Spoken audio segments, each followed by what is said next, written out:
오늘 설교는 설명절 가정예배에서 예배 드릴 때 여러분 참고하시도록 준비했습니다. 온 가족이 모이는 설명절에 가정이 어떤 길로 가야 하는지를 말씀을 통해서 배우고 또 함께 기도하는 시간 되길 바랍니다. 주보에 가정예배 순서지가 이렇게 실려 있습니다. 참고하시면 되겠습니다. 성경은 인생의 길을 두 가지로 나눕니다. 하나는 복 있는 의인의 길이고 또 하나는 망하는 악인의 길입니다. 이 두 길밖에 없어요. 복 있는 의인의 길과 망하는 악인의 길. 시편 1편은 이 두 길을 소개하면서 우리가 어느 길로 가고 있는지 또 진정 행복한 삶을 살기 위해서 우리는 어느 길을 선택해야 하는지를 알려주고 있습니다. 여기서 복 있는 사람이라는 말은 단순히 복을 많이 받은 사람이라는 뜻이 아니라 하나님 안에서 참된 행복을 누리는 사람이라는 뜻이에요. 하나님 안에서 참된 행복을 누리고 있는 사람, 바로 그 사람이 복 있는 사람입니다. 오늘 말씀을 통해서 하나님 안에서 참된 행복을 누리는, 참된 즐거움을 누리는 참으로 복 있는 사람, 참으로 복 있는 가정, 참으로 복 있는 교회의 길로 걸어가는 법을 우리가 잘 배우고 또 그 길로 함께 걸어가게 되길 바랍니다. 그래서 오늘 설교의 주제는 이것입니다. 복 있는 사람의 길로 걸어갑시다 입니다. 따라합시다. 복 있는 사람의 길로 걸어갑시다. 어디로 걸어가자고요? 복 있는 사람의 길로 걸어가야 합니다. 망하는 길이 아니고 망하는 악인의 길이 아니라 복 있는 사람의 길로 걸어가야겠습니다. 어떻게 하면 복 있는 사람의 길로 걷겠습니까? 첫 번째, 악인의 길을 단호히 거절해야 합니다. 따라합시다. 악인의 길을 단호히 거절합시다. 악인의 길로 가는 것, 그거 단호하게 거절해야 된다는 겁니다. 시편 1편 1절을 다시 보겠습니다. 함께 읽습니다. 복 있는 사람은 악인들의 꾀를 따르지 아니하며 죄인들의 길에 서지 아니하며 오만한 자들의 자리에 앉지 아니하고. 아멘. 먼저 하지 말아야 할 것, 거절할 것을 먼저 알려주고 있죠. 한마디로 하면 죄입니다. 죄를 멀리하라는 거예요. 죄를 거절하라는 말입니다. 그런데 단순히 죄가 아니라 이 죄가 3단계로 발전합니다. 몇 단계로 발전한다고요? 3단계로 발전해요. 제1단계는 악인들의 꾀를 따르는 겁니다. 악인들의 꾀를 따르는 것. 이것은 생각과 가치관의 문제입니다. 아직 뭔가 행동을 하기 전이에요. 마음속으로 품고 있는 거예요. 마음속으로 하나님이 없다고 믿거나 아니면 하나님의 다스림을 무시하는 생각이죠. 하나님 이거는 모르실 거야. 하나님 안 보실 거야. 하나님은 못 보실 거야. 뭐 이런 생각들을 가지는 거예요. 세상 사람들은 그렇게 생각하지요. 하나님이 살아계시고 하나님이 우리 인생을 주관하신다는 사실 믿지 않습니다. 그런 하나님을 믿는 우리를 비웃습니다. 우리를 멸시합니다. 조롱합니다. 저 참 어리석은 사람이다. 사람은 좋은데 왜 교회를 다닐까? 뭐 이런 말들 합니다. 하지만 복 있는 사람은 이런 세상의 조롱이나 이런 세상의 비웃음 끄떡하지 않습니다. 그런 비웃음과 그런 조롱에도 불구하고 그런 세상이 주는 생각, 세상이 주는 그 가치관, 그런 철학 단호하게 거부합니다. 하나님은 살아계시고 하나님은 내 인생을 주관하시고 다스리신다. 우리는 이 생각에 변함이 없는 거예요. 복 있는 사람이 걸어가야 될 1단계가 바로 이 생각과 가치관, 세상의 생각과 가치관에, 세상의 가치관에 대하여서 단호하게 거절하는 겁니다. 그게 첫 번째 단계예요. 생각, 가치관에 우리가 세상의 그 흐름을 단호하게 끊어버리는 거예요. 죄의 두 번째 단계는 이제 생각하는 정도가 아니라 행동하는 건데요. 죄인들의 길에 서는 겁니다. 따라합시다. 죄인들의 길에 서는 것. 걷는 것에서 보십시오. 걷는 것에서 이제 서버립니다. 이게 단계가 낮아지는 게 아니라 더 단계가 높아지는 거예요. 생각이 행동으로 이어지는 겁니다. 생각만 하다가 그렇게 자꾸 그런 생각만 마음속으로만 그렇게 생각하다가 이제는 실제로 그걸 행하게 됩니다. 말을 내뱉습니다. 손으로 합니다. 발로 그 죄 짓는 자리에 갑니다. 처음부터 잘못된 생각, 잘못된 가치관에 물이 들어버린 거예요. 처음에는 그런 생각을 안 했는데 점점 듣다 보니 그런가 보네, 이래도 괜찮은가 보네, 아이고 하나님은 아무것도 안 하시네, 그러면서 그냥 그렇게 세상이 주는 생각, 가치관대로 사는 겁니다. 세상의 방식대로, 죄의 방식대로 그냥 살아가는 거예요. 한 번 하는 게 힘들지 두 번, 세 번 하는 거는 쉽거든요. 한 번 그 죄를 짓는 것에 우리가 주저주저 하다가 한 번 딱 하고 나면 그 다음 두 번, 세 번, 네 번 익숙해집니다. 죄의 습관, 죄 짓는 데 습관이 들면요 그리낌이 없어요. 마음이 편안합니다. 죄를 지어도 뻔뻔해집니다. 영적 무감각 상태에 빠지게 되는 거예요. 이 죄인들의 길에 서는 게 바로 이런 거예요. 아주 위험한 겁니다. 그래서 복 있는 사람은 이 죄를 생각하는 단계를 넘어서 죄 짓는 습관이 들지 않도록 단호하게 거절해야 합니다. 마지막 세 번째, 죄의 3단계는 오만한 자들의 자리에 앉는 겁니다. 따라합시다. 오만한 자의 자리에 앉는 겁니다. 이게 죄의 가장 높은 단계예요. 주저앉아 버립니다. 자리를 펴는 거예요. 처음에는 왔다 갔다 하다가 그 다음에는 가만히 서 있다가 그 다음에 그 자리에 털썩 앉아버립니다. 정체성과 소속이 거기에 아예 죄의 무리에 속해버리는 거예요. 고민도 안 합니다. 이제는 죄인을 따라 걷고 죄인과 함께 서다가 이제 아예 죄인들과 함께 주저앉아서 죄인들과 같은 편이 됩니다. 같은 편이 되는 거예요. 내 삶의 일부가 죄가 되어버리고 나는 그 죄인들의 무리에 하나의 소속감을 가진 그런 존재가 되어버리는 거죠. 그래서 죄인들과 함께 하나님을 조롱하기도 하고 하나님의 말씀을 멸시하기도 합니다. 하나님을 두려워할 줄 모릅니다. 혼자가 아니거든요. 혼자 죄 지을 때는 좀 쭈뼛쭈뼛합니다. 좀 찔리기도 하고 그런 생각들이 듭니다만 여러 사람이 함께 죄를 지으니 뻔뻔하고 대담해집니다. 하나님 두려워할 줄 모르는 거죠. 혼자보다 여러 명이서 여러분 뭔가를 한다 생각해 보세요. 훨씬 더 대담해지거든요. 훨씬 더 이 죄의 이 자리에 주저앉아 버리면, 오만한 자들이 자리에 주저앉아 버리면 하나님 두려워할 줄 모릅니다. 자기 자랑과 교만이 극치에 이릅니다. 안하무인이에요. 사람이 우스워 보여요. 자기 자신이 하나님 자리에 앉아서 하나님과 하나님 믿는 사람을 비웃고 조롱하고 판단합니다. 이게 죄의 이 3단계 제일 높은 단계에 이르면 이렇게 변하는 거예요. 그런데 복 있는 사람은 이런 오만한 자들의 자리에 앉지 않도록 그 자리를 빨리 떠나야 합니다.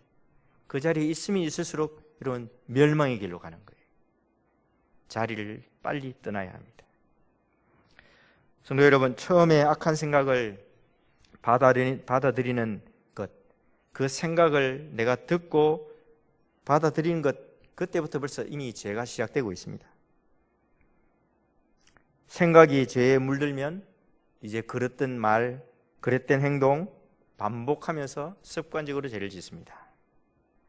우리 학생들 잘 들으세요. 습관적으로 죄 짓기 시작하는 거예요. 결국에는 하나님을 대적하는 자리에 완전히 눌러 앉아 버립니다. 자기 자신이 하나님의 왕자에 앉아서 주인 노릇, 대장 노릇 하는 거예요. 자기가 대장이에요. 복 있는 사람은 이런 죄의 연결고리를 단호하게 끊어내야 합니다. 그 첫 단계인 악한 생각부터 단호하게 거절해야 2단계, 3단계까지 가지 않을 수 있는 거예요. 신약 성경 고린도전서 15장 33절에 이런 말씀이 있습니다. 저 이 설교 준비하면서 이 부분을 좀 자세하게 보게 됐어요. 33절 같이 한번 읽어보겠습니다. 시작. 속지 말라. 악한 동무들은 선한 행실을 더럽히나니. 여러분 성경에 이런 말씀이 있습니다. 속지 말라. 악한 동무들은 선한 행실을 더럽힌다. 성경은 악한 친구들과 사귀는 것이 참된 신자를 타락시키고 교회를 손상시킬 수 있다고 경고하고 있는 겁니다. 악한 동무들, 그냥 친구들이 아니에요. 예전에는 가까웠던 사람들이에요. 근데 그들의 그 악한 말과 그들의 악한 행위가 결국은 우리의 선한 행실까지도, 우리의 선함까지도 더럽힌다는 거죠. 세상 사람들도 이런 말 합니다. 금묵자흑. 무슨 뜻이죠? 먹을 가까이 하는 사람은 검게 물른답니다. 누구와 어울리느냐? 그것이 우리의 마음과 삶에 큰 영향을 줍니다. 신앙이 없는 사람과 담을 쌓고 살 수는 없죠. 오히려 신앙 없는 사람에게 우리가 선을 행하고 복음을 전하는 것이 우리의 사명입니다. 마땅합니다. 하지만 그것 때문에 세상의 가치관, 그것 때문에 죄가 주는 그 어떤 영향력에 물들게 된다면 그것은 우리가 바로 우리 자신을 더럽히는 꼴이 되는 거예요. 그래서 우리는 죄에 물들지 않도록 단호하게 그 악한 것들을 거절할 줄 알아야 합니다. 악은 그 모양이라도 버려야 한다는 거죠. 악한 동물을 멀리해야 합니다. 그런데 우리가 이 악한 길을 거절하는 게 굉장히 어렵습니다. 여러분, 악인의 길, 악인의 생각 이런 거 거절하는 게 여러분 결코 쉽지 않습니다. 지금 생각에는 단호하게 할 수 있지요. 막상 부딪히면 여러분 그거 잘 안 됩니다. 오히려 죄의 길을 따르는 게 훨씬 쉽습니다. 왜냐하면 죄가 우리의 본성이거든요. 우리의 본성을 자극하기 때문에 그렇습니다. 여러분 예를 한번 들어볼게요. 두 개의 쟁반이 있습니다. 한쪽에는 당근, 오이, 파프리카 같은 채소가 가득합니다. 학생들, 너희들도 생각해봐. 한쪽 쟁반에는 오이, 당근, 파프리카가 가득해. 또 한쪽 쟁반에는 단맛을 내는 합성 감미료와 나트륨이 첨가된 달콤한 과자가 있습니다.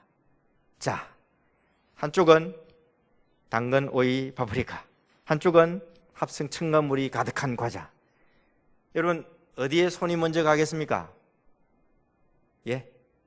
본능적으로 어디에 손이 먼저 갈까요? 우리 건강을 생각하시는 분들이라면 의식적으로 파프리카 쪽에 가겠죠. 근데 우리의 본성은요, 우리의 본능은요, 달콤한 과자로 가는 거예요. 그게 맛있거든요. 그게 자꾸 생각이 나잖아요. 단맛, 감미로운 맛.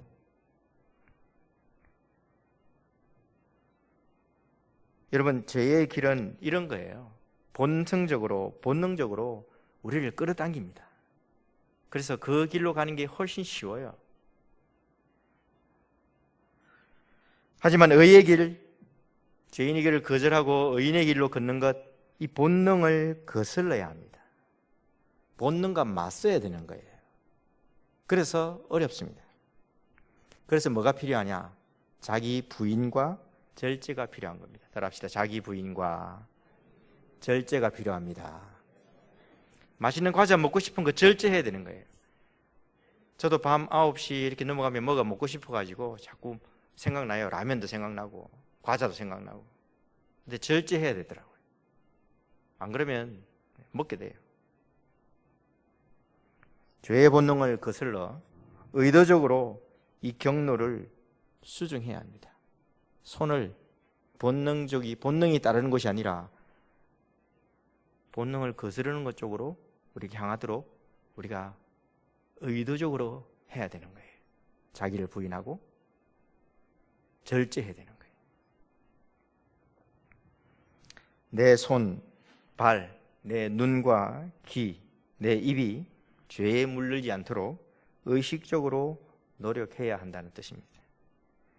온 세상이 하나님을 조롱하고 우리를 비웃어도 저와 여러분은 세상이나 악인에게 휘둘리지 않고 죄의 자리에서 과감하게 일어나는 참으로 행복한 사람의 길을 걸어가기를 간절히 바랍니다.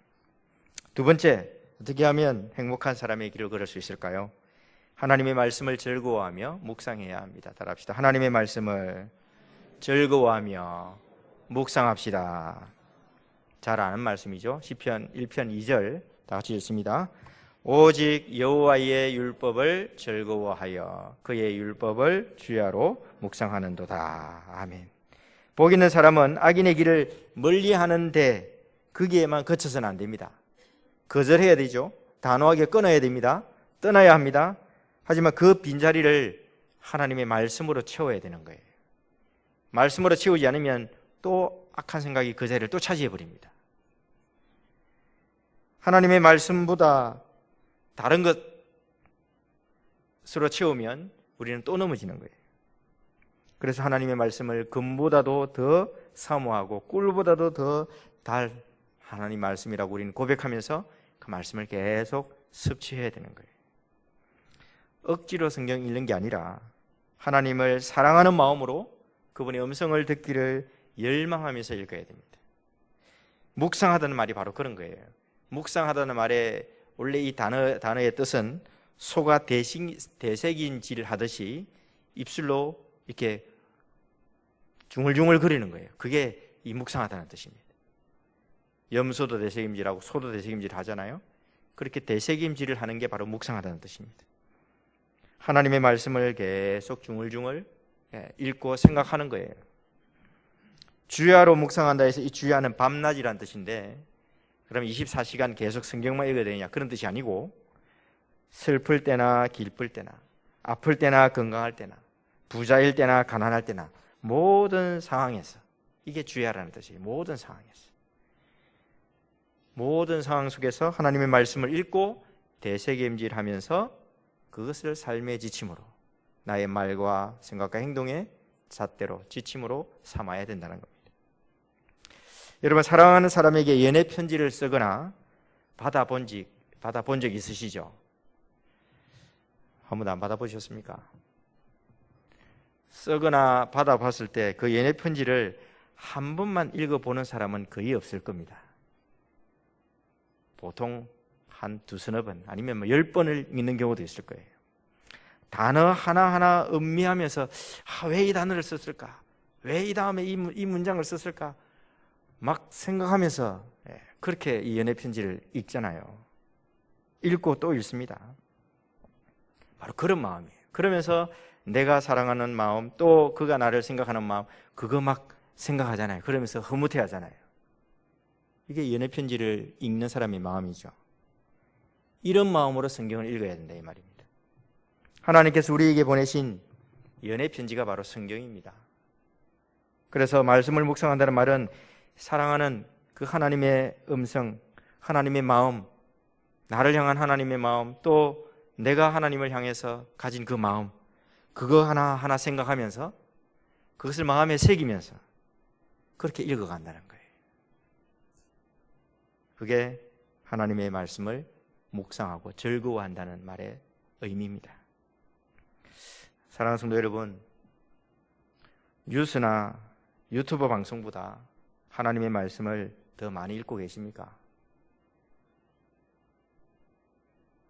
요즘 저도 핸드폰으로 뭔가 보는 게 많은데 절제가 필요한 것 같아요. 하나님의 말씀보다 내가 다른 것을 더 많이 보고 있지 않나? 다른 것에 더 귀를 기울이지 않나? 우리 자신을 잘 살펴야 됩니다. 세상의 소리보다 하나님의 말씀을 우리가 더 가까이 하면서 살아야 됩니다.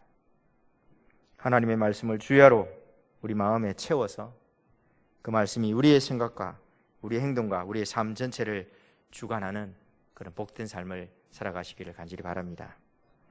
마지막 세 번째요. 이렇게 죄를 멀리하고 말씀을 가까이 하면 어떤 복을 받느냐?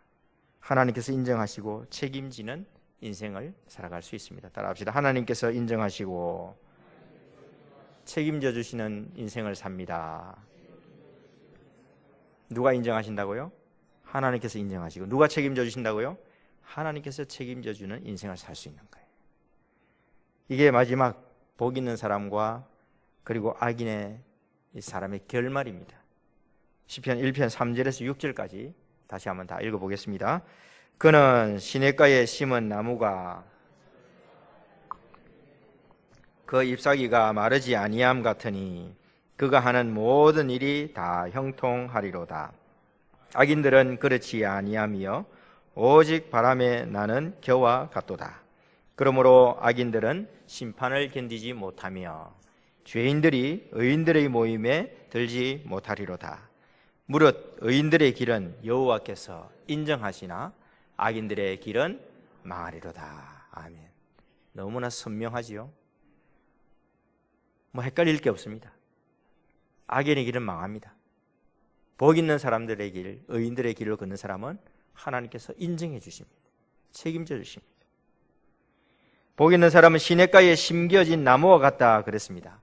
여러분, 시냇가에 심겨진 나무, 이 단어의 원래 뜻은요, 원래 여기에 심겨져 있던 나무가 아니라는 뜻이에요.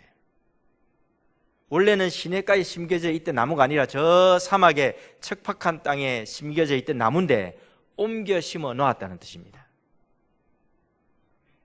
농부가 의도적으로 그 척박한 곳에 있던 나무를 뽑아와가지고 시냇가에 심어 놓았다는 뜻이에요. 그게 시냇가에 심겨진 나무의 뜻입니다.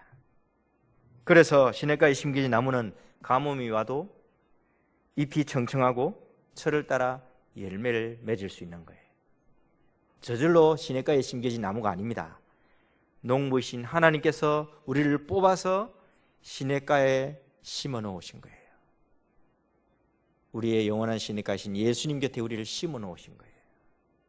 그래서 우리가 시냇가에 심겨진 나무가 되는 겁니다.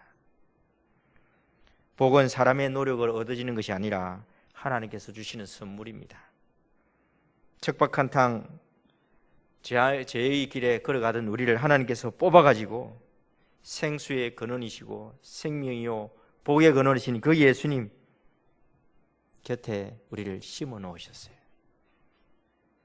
그게 저와 여러분의 인생입니다. 그게 바로 복받은 사람의 삶입니다. 그래서 우리는 인생의 가뭄 같은 고난을 만나도 잎이 청청하고 철을 따라 열매를 맺을 수 있습니다. 우리가 잘나서 그런 거 아닙니다, 여러분.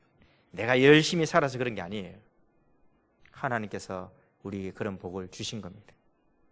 형통이란 고난이 없는 삶이 아니라 고난 속에서도 하나님의 은혜를 경험하는 것이 바로 형통입니다.